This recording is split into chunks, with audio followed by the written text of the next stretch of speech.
नमस्ते बच्चों, आज हम पढ़ेंगे पाठ 14 खान पान की बदलती तस्वीर। इस पाठ के माध्यम से आपको यह बताया जाएगा कि पहले हमारे खान पान कैसे थे और अब उनमें क्या बदलाव आया है। आइए पढ़ना शुरू करें। पिछले 10-15 वर्षों में हमारी खान पान की संस्कृति में एक बड़ा बदलाव आया है। इडली, डोसा, बड़ा सांभर, रसम अब केवल दक्षिण भारत तक सीमित नहीं है, ये उत्तर भारत के भी हर शहर में उपलब्ध है। और अब तो उत्तर भारत की ढाबा संस्कृति लगभग पूरे देश में फैल चुकी है। अब आप कहीं भी हो, उत्तर भारतीय रोटी दाल साग आपको मिल जाएंगे। फास्ट फूड का चलन भी बड़े शहरों में खूब बढ़ा है। इस फास्ट फूड में बर्गर, नूडल्स जैसी कई चीज़ें शामिल हैं। एक ज़माने में कुछ ही लोग तक सीमित चाइनीज़ नूडल्स अब संभवतः किसी के लिए अजनबी नहीं है। यहाँ पे कहा गया है कि पिछले 10 वर्षों में या 15 वर्षों में 10-15 वर्षों में हमारे खान पान की जो संस्कृति है उसमें बहुत बड़ा बदलाव आया है। आज इडली डोसा केवल दक्षिण भारत में ही नहीं बल्कि भारत की हर कोने में आपको खाने को मिल जाएगा।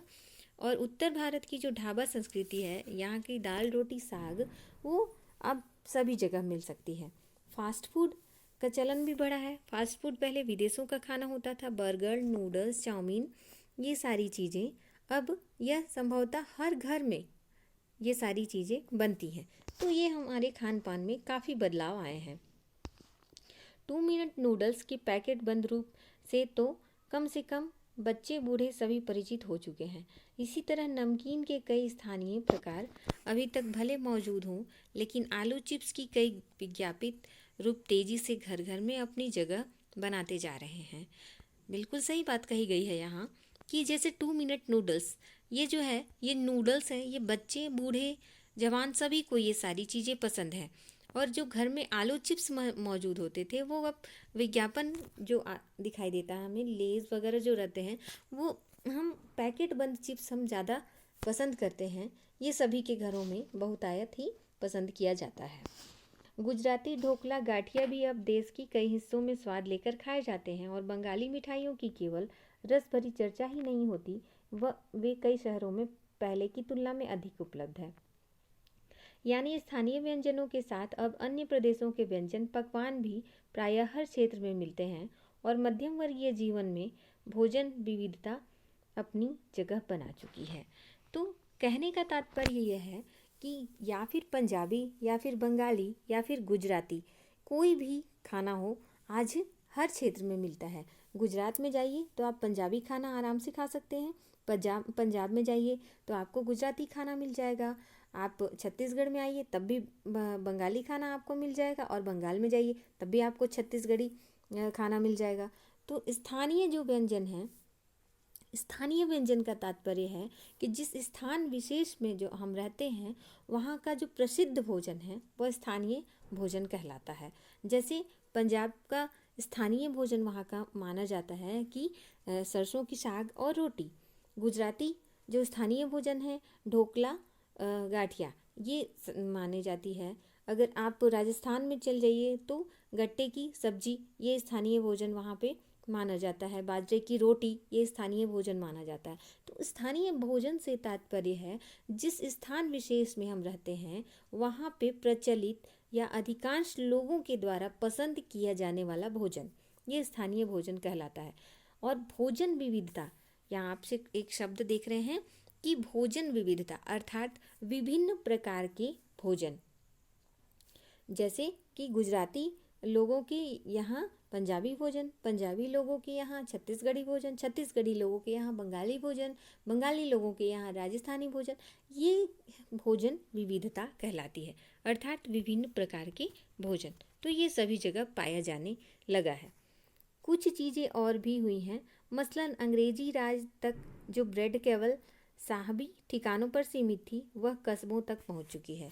अर्थात ब्रेड बटर जैम, आप देखते होंगे कि थोड़ी हाई सोसाइटी के लोगों के यहाँ का सुबह का नाश्ता रहता था burger, bread butter, jam, juice, ये सब। लेकिन आज ऐसा नहीं है। आज तो छोटे छोटे गांव में भी ब्रेड को पसंद किया जाने लगा है और वो सब अपने नाश्ते में घर में इसे प्रयोग करते हैं। घरों में सेकी तली जा रही है। अर्थात जो ये ब्रेड है आज भारतीय घरों में भी सेक तल के खाई जा रही है। खान पान की इसी बदली हुई संस्कृति से सबसे अधिक प्रभावित नई पीढ़ी हुई है, जो पहले की स्थानीय भोजन के बारे में बहुत कम जानती है, पर कई नए व्यंजनों के बारे में बहुत कुछ जानती है। स्थानीय व्यंजन भी तो अब घटकर कुछ ही चीज़ों तक सीमित रह गए हैं। बम्बई की पाव भाजी और दिल्ली के छोले कुलचों की दुनिया पहले की तुलना में बड़ी जरूर है, पर अन्य स्थानीय व्यंजनों की दुनिया में छोटी है। जानकार ये भी बताते हैं कि मथुरा के पेड़ों और आगरा के पेठे नमकीन में अब वह बात कहाँ, यानी जो चीज़ें बची भी हुई हैं उनकी गुणवत्ता में फ़र्क पड़ा है। तो स्थानीय भोजन को हम भूलते जा रहे हैं। स्थानीय जो भोजन है उन्हें हम भूलते जा रहे हैं। उसकी जगह पे फास्ट फूड या फिर नए नए व्यंजनों ने उसमें अपनी जगह बना ली है। बम्बई की पाव भाजी, दिल्ली के छोले कुलचे, ये अब मिलते तो ज़रूर हैं, लेकिन इसे कम ही लोग प्राथमिकता देते हैं, और अगर प्राथमिकता देते भी हैं तो उनकी जो क्वालिटी है, जो उनकी गुणवत्ता है, वो पहले जैसे नहीं है। जैसे आगरा के पेठे और बड़े प्रसिद्ध थे, मथुरा के पेड़े, लेकिन अब उसमें मिलावट होने लगी है। इसकी वजह से भी लोग उसे कम पसंद करने लगे हैं। फिर मौसम और ऋतुओं के अनुसार फलों, खाद्यान्नों से जो व्यंजन और पकवान बना सकते थे, उन्हें बनाने की फुर्सत भी अब कितने लोगों को रह गई है। अब गृहिणियों या कामकाजी महिलाओं के लिए खरबूजे के बीज सुखाना, छिलना और फिर उनसे व्यंजन तैयार करना सचमुच दुस्साध्य है। अब समाज में कई सारे परिवर्तन आए हैं, और हमारा जो मौसम है अब पहले की तुलना में काफ़ी परिवर्तित हो रहा है। अब गर्मी बढ़ते जा रही है, तो मौसम के अनुसार भी हमारे खान पान, मौसम के ऊपर भी हमारे खान पान निर्भर करते हैं। और दूसरी बात यह है कि आजकल की जो महिलाएं हैं, हाउसवाइफ या गृहिणी ना होकर कामकाजी महिला, जॉब वाली महिलाएं हो गई हैं, तो उनके लिए जो कठिन कार्य थे, जैसे खरबूजे के बीज से जो व्यंजन बनते थे, छोटा सा उदाहरण यहाँ दिया गया है, तो वे व्यंजन बनाना अब थोड़ा दुस्साध्य है। मतलब अब वो थोड़ा नामुमकिन सा हो गया है, क्योंकि अब उतना टाइम किसी के पास नहीं है।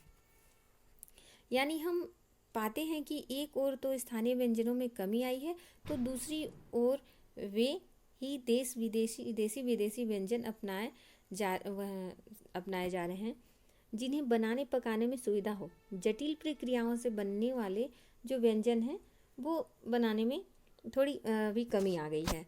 जो फास्ट फूड है, जो जल्दी बन जाता है, ऐसे व्यंजन ही हम बनाते हैं।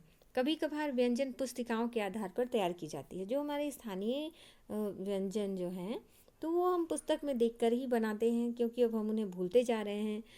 और आजकल तो मोबाइल में कई सारे चैनल आ गए हैं, जिसमें हमारे व्यंजनों को बनाने के लिए सिखाया जाने लगा है, तो उनके आधार पर हम अपने स्थानीय व्यंजन को बनाते हैं। अब शहरी जीवन में जो भागम भाग है, उसे देखते हुए यह स्थिति स्वाभाविक लगती है। फिर कमर तोड़ महंगाई ने भी लोगों को कई चीज़ों से धीरे धीरे वंचित कर दिया है। जिन व्यंजनों में बिना मेवों के स्वाद नहीं आता, उन्हें बनाने पकाने के बारे में भला कौन 4 बार नहीं सोचेगा। बिल्कुल सही बात कही गई है यहाँ पे कि कुछ ऐसे व्यंजन थे जिन्हें पकाना थोड़ा महंगा पड़ता है। जैसे आप छोटा सा उदाहरण ले लें कि मालपुआ है, तो उसमें बहुत सारे मेवे पड़ते हैं, दूध लगता है, घी लगता है। पहले एक मोहन भोग बनता था, जिसमें केवल घी से ही बनता था, और गुड़ और आटे से। तो घी अभी काफ़ी महंगा हो गया है।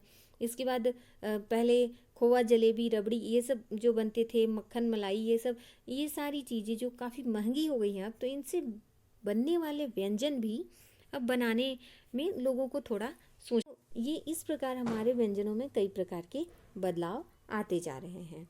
आइए अगला भाग हम अगले दिन देखते हैं।